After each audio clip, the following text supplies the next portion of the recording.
2021.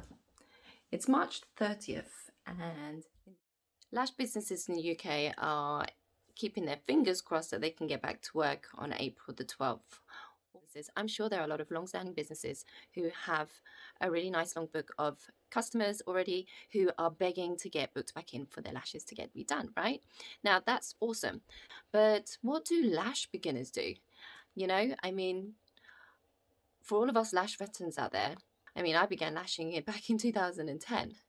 And back in 2010, not many people knew what lash extensions were, let alone wanted to pay the price that it was tagged at that time. And at that time, for sure in the UK, you can get a set of lashes for less than, in London anyway, you can find a set of lashes. You can find anybody to do a set of lashes for you for under 60, I would probably say £80. And I was living in Zurich at the time in Switzerland, and I remember seeing a lash pro charging 300 Swiss francs for them. So yeah, the game has changed a lot since then, but it hasn't. I just want to remind you, it's not changed in terms of getting customers. It's not changed. I believe that a lot of us can get daunted by the fact that we all haven't worked, seriously, for over a year. And in terms of social distancing, have we also lost some confidence in communicating with each other, let alone communicating with potential clients, reaching out to people who we would like to support our businesses, to give us their money to have lashes? Are people, do people want lashes still? Is it something that people want to spend money on since such trying times? And the best advice that I could give is you've got to just stop thinking about it. You've got to stop creating scenarios in your mind and go out there and ask people. So here are my top 3 things that I wish that I would have known or in the beginning of my lashing career to start booking more clients and stop worrying and stop thinking. Anyway, so let me get into them. First, I would make a list of all the people that you could reach out to and have conversations with your friends. Talk about what you're doing, talk about that you've begun lashing, and and you're getting a really good hold of it. You've had loads of practice, you're ready to get yourself out in the industry. Get them excited about being part of your business. Get them excited about helping you to grow. Talking to your peers. Put on Facebook what you're doing, show them behind the scenes of all of your lash products, how you're getting ready, how you're excited to begin your business. Showcase your work. Try not to offer so many discounts. You want to show people how valuable you are as a lash therapist, and show people, give people examples. You talk about the glue that you're going to use, talk about the lashes that you're going to use, and also refer back to the training that you had.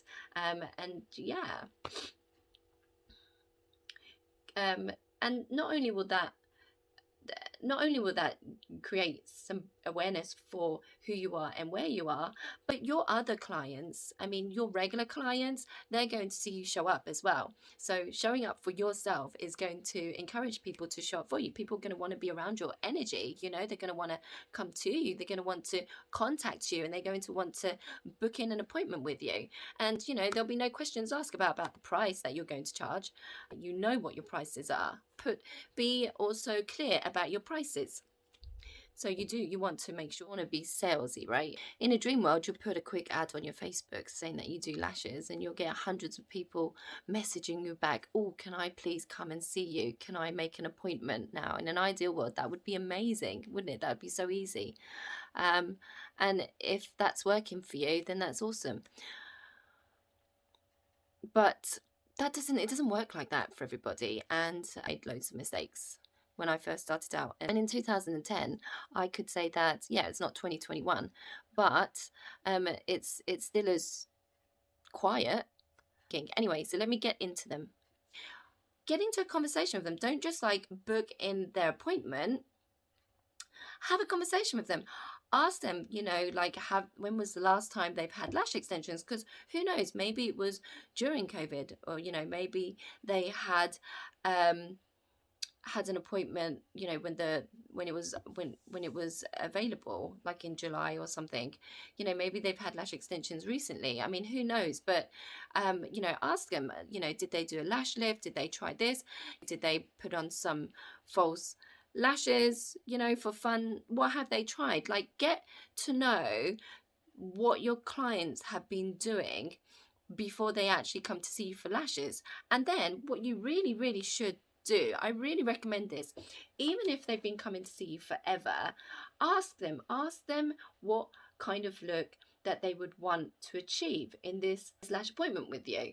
Ask them to send you pictures of it. That way you'll be really prepared. You'll be able to prepare yourself. You'll be able to practice.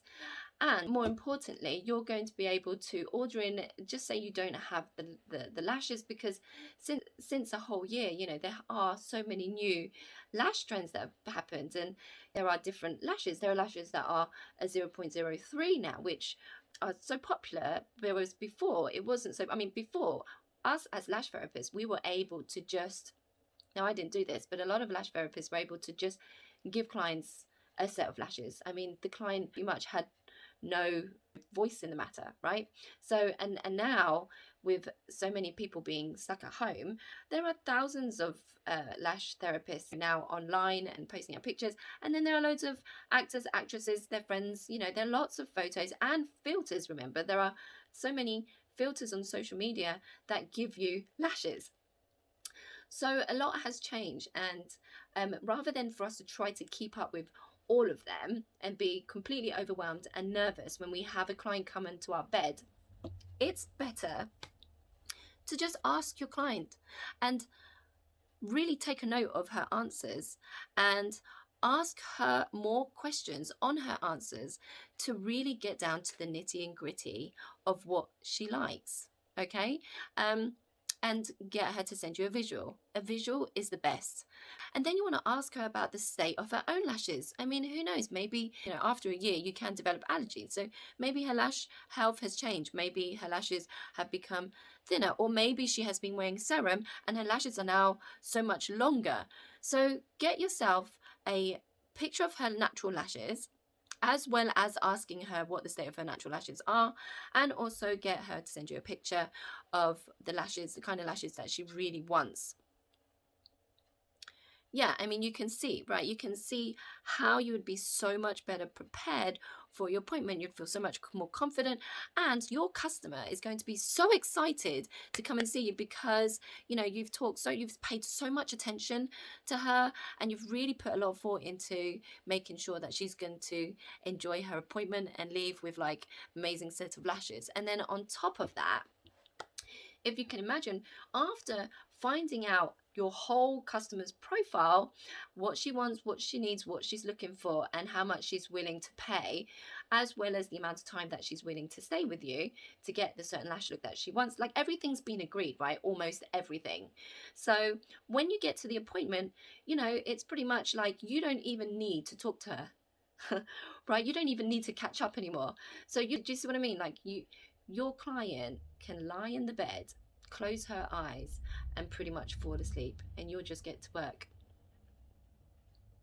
Like, I don't know, but for me, even I feel good just thinking about that as a lash therapist. And if I was a client for somebody who'd really done that much, really gone through that much of a consultation with me, like, I would feel so relaxed. I'd just be like, you know, I'm just going to let her do what she wants to do, which is so funny. Like, I remember clients who would say to me, they would come to me on recommendations, they would have seen my work, and I would say to them, okay, look, like, you know, what kind of lash look are you looking for, after I assess their lashes.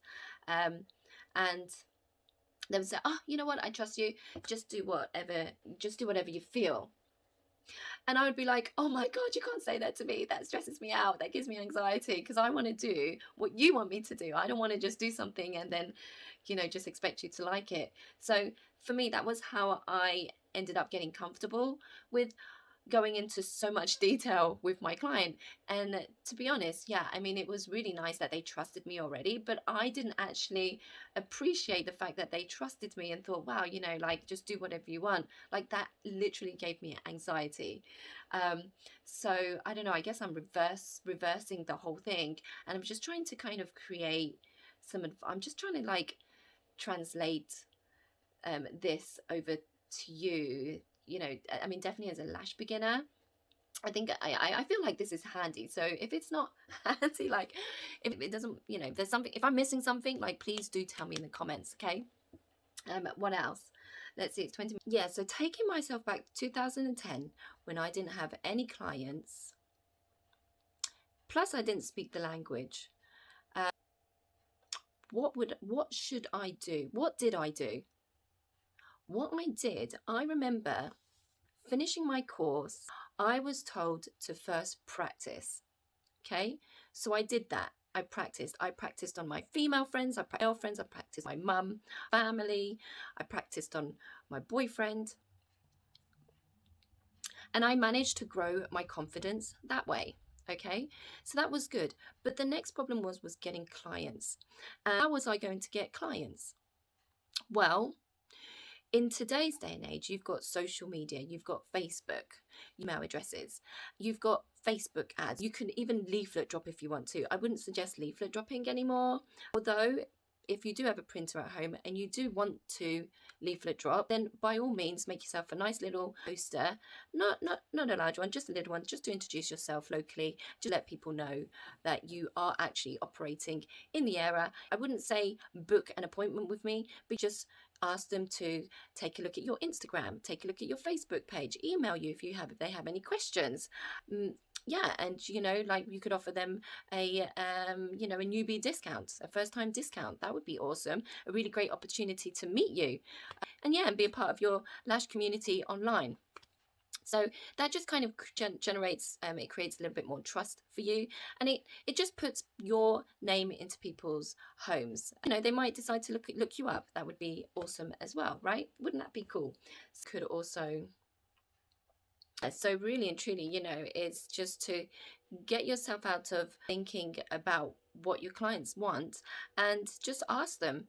If you still feel nervous, I would definitely practice. So practice what you're going to say. Say it to yourself over and over and over again. Google what the trend is at the moment for lashes. You know, Google lash consultations. I mean, you've got so much time at the moment. There's no better time than now to practice. And out of practicing and researching, you're going to evolve as a lash therapist in understanding the industry, understanding what clients want, and understanding the technical differences in lash maps and lashes and lash looks and eye shapes. When you practice and gain knowledge, you're going to be able to hone in on what questions to ask and how to answer them really nice and quickly. You can hit the nail on the head. I mean, she's going to be wanting to book in with you straight away. And that confidence is going to trickle down into your lash set. So now you've got the client and the clients come in, say, and she's now sitting in your bed and you're so happy to see her, you're so excited.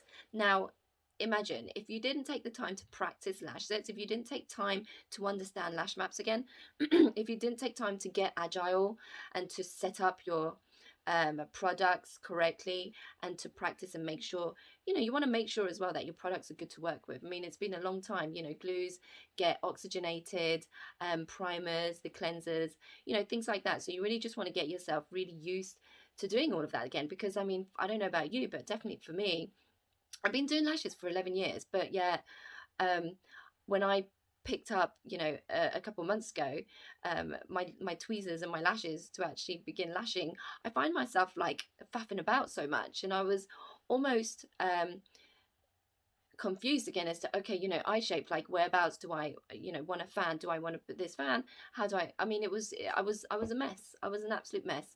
So I just think, like, obviously, like, not everybody, I mean, some people, you say it's like riding a bike and they were doing fine, so yeah, that's great. But for me, I found my timing slow. I found that way that I was dipping my lash fans into glue, I was dipping too low. So, some of my fans were closing. So for me, like, just knowing that before I actually get to a client, it just gives me so much more confidence. Because imagine if I was in the middle of a doing lash set and I realized that, and then I was realizing that I, couldn't, all of a sudden couldn't, I don't know, imagine if I'd realized those hiccups in the time of my appointment, it would take me back a couple of steps and I would lose focus. And for sure, it's going to show in how I create the set and the end result, right? So yeah, just make sure you practice just so that you can find those troubleshooting moments. And once you've, figured all of that out beforehand, you will probably come into new challenges when you do your appointment for real. But at least that way, you know that you've tackled the most hardest part and you're going to get through that with a lot more speed. Now, I want to go into increasing the level of income that you're going to receive from each one of your clients. Now, because you have done this full-on cold consultation and this full-on profile, you can upsell.